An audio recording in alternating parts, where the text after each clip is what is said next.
উঠতি বয়সী মেয়েদের ছবি অশ্লীলভাবে এডিট করে মোটা অঙ্কের অর্থ দাবি সহ বিভিন্নভাবে তাদের হুমকি ধামকি দিয়ে যাচ্ছিল একটি চক্র। সম্প্রতি 4 সদস্যের সেই চক্রটিকে গ্রেপ্তার করেছে পাবনা জেলা গোয়েন্দা পুলিশ। সে সময় তাদের কাছ থেকে কুকর্মে ব্যবহৃত কম্পিউটার ও বেশ কয়েকটি মোবাইল সেটও জব্দ করেছে পুলিশ। তারা কি করতো, একটা ছবি, ভালো ছবি নিয়ে ওটাকে অশ্লীলভাবে এডিট করে সেটাকে ছাড়তো গ্রুপে, আর ক্যাপশনটাও খুব অশ্লীলভাবে দিত। তো এখানে এইভাবে অনেক আমার ফ্রেন্ডদেরকেও হ্যারাসমেন্ট করছে, আমাকেও অনেকবার হ্যারাসমেন্ট করছে। আর এটা যদি ওদের পেজে যদি নক করা হইতো যে এটা ডিলিট করে দেন, তখন ওরা বিভিন্ন অর্থ চাইতো যে টাকা দেন, টাকা দিলে ডিলিট করব, এরকম করে সবাইকে হুমকি করতো, থ্রেট দিত। আর টাকা দেওয়ার পরও তারা বারবার এই কাজটা করতো। আমাদের পেজটা হচ্ছে ইসি পাবনা। তো আমি আর আমার এক ফ্রেন্ড মিলে এই পেজটা খুলছিলাম। পেজটা খোলার মূল উদ্দেশ্য হলো যেন ছোট ছোট ছেলে মেয়ে স্কুল কলেজ ফাঁকি দিয়ে বাইরে আড্ডা দিয়ে বেড়ায় বা অবৈধ মেলামেশা করে, এগুলো যেন তার পরিবার জানতে পারে।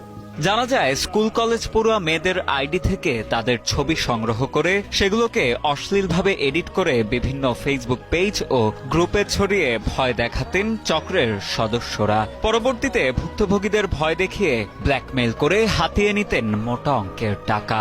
আমাদের যারা দিত মানে ইনবক্সে দিয়ে দিত, পেজের ইনবক্সে যেসব ছবিগুলো দিত সেগুলোর সাথে শুধুমাত্র আমাদের পেজের যে লোগোটুকু আছে ইসিসি পাবনা লেখা, শুধুমাত্র ওই লোগোটুকু আমরা অ্যাড করে আমরা পোস্ট করতাম। এই ক্রাইমের কারণে তাদের বিভিন্ন রকমের খারাপ খারাপ ছবি এডিট করছে, আসলে এটা সত্যি না। এডিট করার পর পোস্ট করতেছে, অনেকেরা হাহা রিয়াক্ট দিচ্ছে, অনেকে সেভ করে রাখতেছে।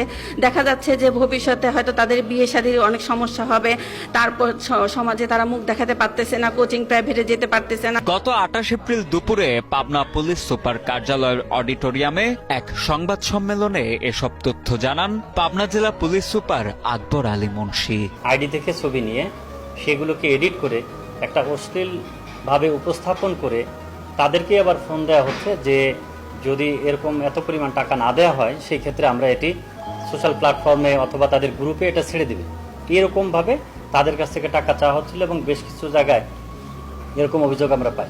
সংবাদ সম্মেলনে উপস্থিত ছিলেন পাবনা জেলা অতিরিক্ত police super Masud Alam, Ziaur Rahman, DM Hasibul Benazir, সহকারী পুলিশ সুপার আরজুমা আক্তার, পাবনা সদর থানার ভারপ্রাপ্ত কর্মকর্তা রওশন আলী ও পাবনা জেলা গোয়েন্দা পুলিশের ভারপ্রাপ্ত কর্মকর্তা মোহাম্মদ ইমরান হোসেন তুহিন। আমরা 4-5টি গ্রুপ পাই, ফেসবুক পেজ পাই যারা এই কাজগুলোর সাথে মূলত সম্পৃক্ত।